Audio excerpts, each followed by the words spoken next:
I stood by and allowed my wife to almost kill our son. I was happy she did it. My son was very troubled. Very troubled. If you have seen the movie We Need to Talk About Kevin, it will really help to understand what I'm talking about, because I swear to God when I watched that film I thought I was watching a documentary of my life. I felt like the writer must have had cameras hidden in my damn house, that's how accurate it was. The only difference is that in the movie, the boy appears normal to his father, and only reveals his true nature to his mother. With my son he didn't have that mask. His insane behavior was the same with everyone. From the day he was born, my son just came out wrong. He was planned, my wife and I tried to get pregnant and were ecstatic when he was born. He was wanted and loved. We showered affection on him and really tried to give him a happy childhood. But from the day we brought him home from the hospital, he was miserable. He cried for 13 months straight. I'm not exaggerating, 13 months without a break. He cried until he had no voice left and kept crying. You could see his little face scrunched up and no sound coming out, totally hoarse. There were times he would literally be crying in his sleep. I've never seen or heard of any other kid able to do that. We brought him to doctors, specialists, tried changing his diet, held him, rocked him, toys, swaddling, music, mobiles, everything we could think of. Nothing worked. 13 months of grading, grinding, no sleep hell. Once he got over the crying stage, we thought we were out of the woods. But it quickly became clear that for some unknown reason, he was just angry at being alive. I never saw that kid have a genuine, joyous smile once in the time I knew him. I saw him grin a vicious, horrible grin many times, taking a perverse pleasure from causing pain or suffering or breaking a rule, but a smile from real pleasure at something nice. No, never. Not once. He had no interest in anything positive. He was fueled by hate, and everything he did was bent toward that. As soon as he could walk, his mission in life was to destroy things. He would break or try to break anything that came in his range, smash it, chew it, throw it in the toilet, whatever he could. After a while he figured out how to get his diaper off, and took great pleasure in shitting and pissing anywhere he could. After a while he figured out he could hide it, and started pissing and shitting in places we wouldn't find right away, grinding it into carpets, making it even more of a problem to clean, and making the house stink. When he got older, ages 9 to 15, he would piss and shit in our bed, until we got a lock on our door and he wasn't able to get in anymore. Then he'd just take a dump in the hallway in front of our room. That biological warfare started around at 2.5 years old, and he never grew out of it. I'll try to speed it up as I could literally go on for days about this stuff, but as he grew older, he became more and more unmanageable. He would bite, kick, scream, scratch and spit at anyone trying to do anything with him. He was kicked out of school twice before he was 9, then let him back in, and then kicked him out for good. He had to change schools. The next one put him in a special class that kept him away from the other students. We had to install a door and lock on the kitchen because he would steal knives and use them to gouge the walls, furniture or chase people with them. When he was 10, he stabbed me pretty good in the hip and ass. I still have the scars. As he grew older, he grew darker. He moved into setting things on fire and torturing local animals. There was a stray dog that hung out around the park near our house. My son blinded it in one eye with a BBQ fork. He would dip cats' tails in gasoline and light them on fire. He became a violent, stinking, vicious beast that lived in our house. We couldn't do anything with him. I will take this opportunity to preempt the tsunami of messages. Yes, we had the kid in fucking therapy. He saw a psychiatrist twice a week, and had God knows how many different medications prescribed to him over the years. Nothing worked. Therapy didn't work. Meds didn't work. Nothing fucking worked. He was like a poison cloud of hate and fury lashing out at anything in his reach. When my son was 16, my wife got pregnant again. I can't tell you how different our reaction was. Instead of joy, we felt horror. This pregnancy had not been planned, and we really were at a loss over what to do. My son had been such an unending nightmare for 16 years, we couldn't take the idea of starting again from the beginning. We talked a lot about terminating, but A, access to abortion was not as easy in those days as it is now, and B, my wife was very against it. We talked about many options. In the end, we decided that my wife would have the baby, and if it turned out evil we would put it up for adoption. We knew we just couldn't do it again with another child like our son. We had a daughter. She was normal. Suddenly we saw what our lives should have been like the whole time, how things would have been had our son not been himself. She laughed at things. She breastfed without biting. She didn't have teeth yet anyway, but you could tell she was just trying to eat, not tear her mom's breast off. After 4 months she was sleeping through the night. She was happy. She was normal. I can't describe the relief and happiness that we both felt. I don't have the words for it. It's where I believe I may have started really pulling back from my son. Up until that time, whatever mistakes I made, I had always tried to do the best for my son. I am convinced of that. I tried to help him and love him and care for him. I really tried. But when my daughter was born, my wife and I both instinctively just turned toward her. She became our focus, not from malice, but just because she was so much easier. She was so happy and sweet. Every moment we were with her was like magic. I understand this was wrong, but we honestly couldn't help it. I don't have a better explanation than that. My son hadn't given a shit about my wife being pregnant. I honestly don't know if he really understood it, but when we brought our daughter home, he started acting out even more. I didn't think it was possible, but he took it up another notch. At this time he was 17, and we were having blowout screaming matches daily. Usually after we fought, he would storm out of the house and disappear for hours at a time, or come back the next morning. It was a relief.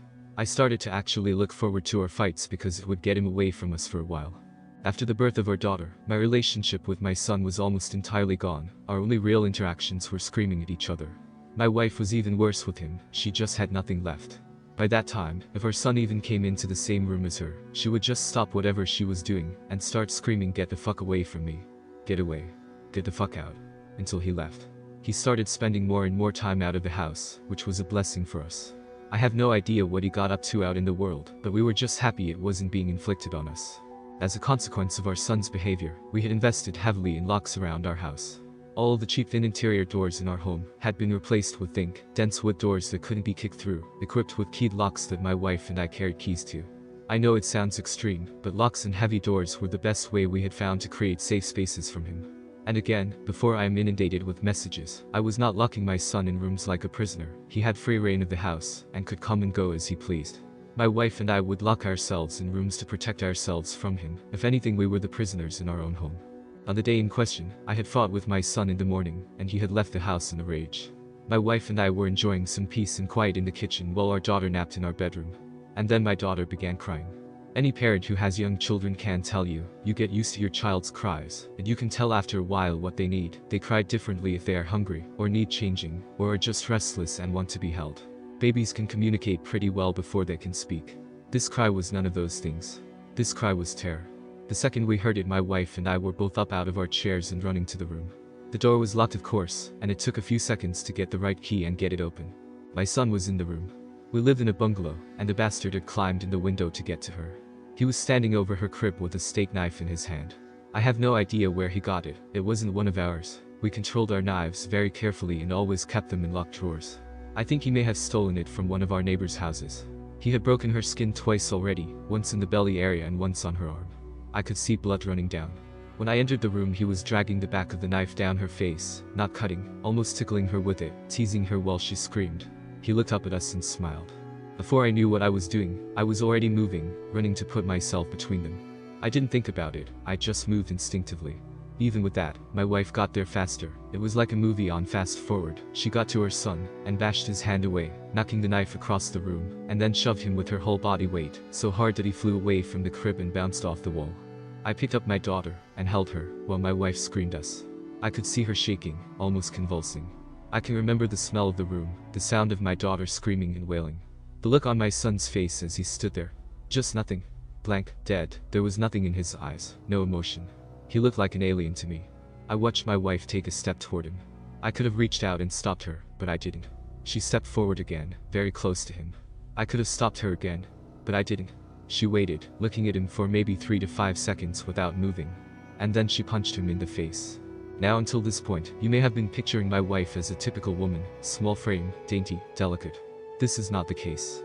My wife does have a small frame, but dainty and delicate she is not, never has been since I've known her. Since her early teens, my wife has been a boxer. MMA didn't exist back then, but karate and boxing were big in those days, and my wife was a very talented amateur. She was about 130 pounds, she carried a lot of muscle, and she knew how to punch. I had 70 pounds on her back then, and I have no doubt that in a real fight between me and her, she could have and would have pounded me flat.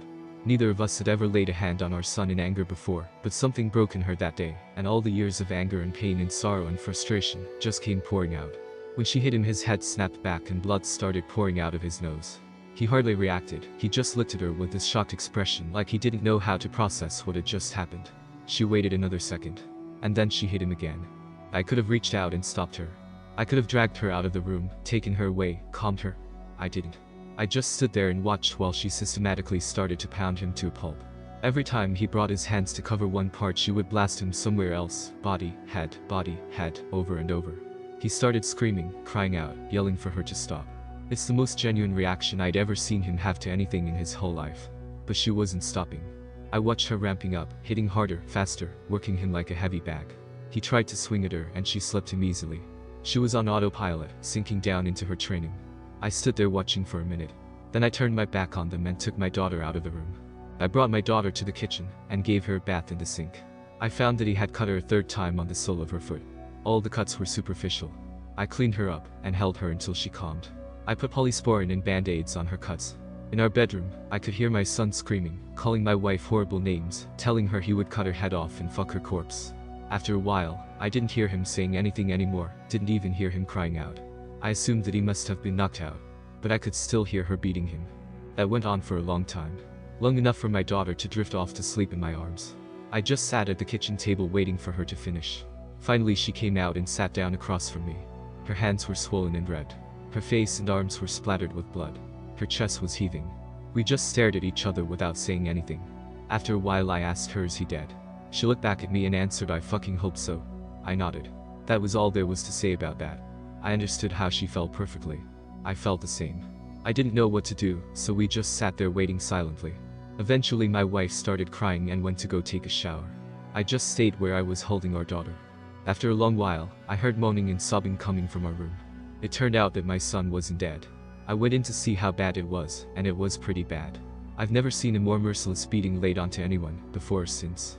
He was lying on the floor, rolling around with blood leaking out of his face, lying in a pool of vomit. His nose was squashed flat out across his face, both of his eyes were completely swollen shut and starting to blacken already. I could see that a couple of his fingers were bent out at weird angles, and he had pissed his pants. I think he must have been missing teeth, but I couldn't see any on the floor, and I couldn't see inside his mouth. His lips were all puffed up and swollen. From talking to my wife about it later, I know now that she had systematically beaten every part of his body, focusing heavily on his legs. She told me she kicked him in the groin repeatedly until her legs got tired and had kept beating his body long after he had passed out. When my wife came out of the shower, I still didn't know what to do about our son.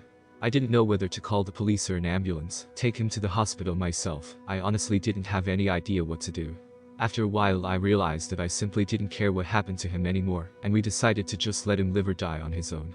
There was an in-law suite in the basement that we had never really used, and my wife, my daughter and I just moved down there. We simply ceded the top floor of the house to my son and locked everything down, separated our lives entirely. There was plenty of food in the upstairs cabinets, enough for a couple weeks or more. He had a washroom and bedrooms to use. We had a washroom in the basement, a small kitchenette, and a separate entrance, so we just stopped going upstairs. We just decided we were done with him. I figured we'd let his food run out and see what happened. Over the next week we could hear him moving around upstairs sometimes. I think he just spent most of time lying in bed recovering. I went to work, watching on high alert in case he attacked me in the driveway, but he never did. My wife stayed home with our daughter. She was never out of our sight. One night we heard him going ballistic, smashing things and banging. We didn't respond. He never tried to get downstairs or get near us though. I think he was afraid that if he got near us again, my wife might finish the job on him. After 3 weeks down in the basement, we hadn't heard anything from up above for a few days, and I ventured upstairs to the main floor of the house. The place was demolished, and there was no sign of my son. He was gone. It took months to repair the damage he had done, and get the main floor back to normal again. There was food and shit smeared all over the walls and broken glass on the floor, big holes in the drywall. He had ripped the place apart. He tore up the linoleum in a corner of the kitchen, and emptied an entire foam fire extinguisher into the living room. I feel thankful that he didn't burn the house down with us in it. I'm honestly not sure why he didn't. The kid wasn't shy about lighting things on fire. After that, I lived in fear every day that he would come back, that he would ambush us out of the blue and try to kill us. We moved house about 3 years later, and I finally stopped being afraid that he would show up again, as now he had no idea where we were. I finally felt safe from him. All this happened a long time ago. My son was born in the spring of 1971, my daughter was born in '88. I'm an old man now, I'll be 70 this year, and my wife passed from cancer in 2016. My daughter is 31 now. I moved in with her and her husband after my wife passed. I've got 2 granddaughters and they are the joy of my life. I see a therapist a couple times a month to talk about all this. I don't know where my son is. The last time I saw him was when he was lying on the floor of our bedroom, bleeding and smashed. I haven't heard from him since he left, more than 30 years now. I don't want to. I carry a lot of guilt from that time, and a lot of conflicted emotions. I didn't beat him myself, but I allowed him to be beaten, and I thought he deserved it. I was happy it happened. I didn't try to kill him, but I would have been happy if he died. I will say that I do hope he was able to overcome his demons and go live a normal life somewhere. If he wasn't able to do that, if he stayed the way he was, then I truly do hope someone out there killed him. When I knew him he was a rabid dog, and whichever way it went I just hope he isn't still out there hurting anyone else.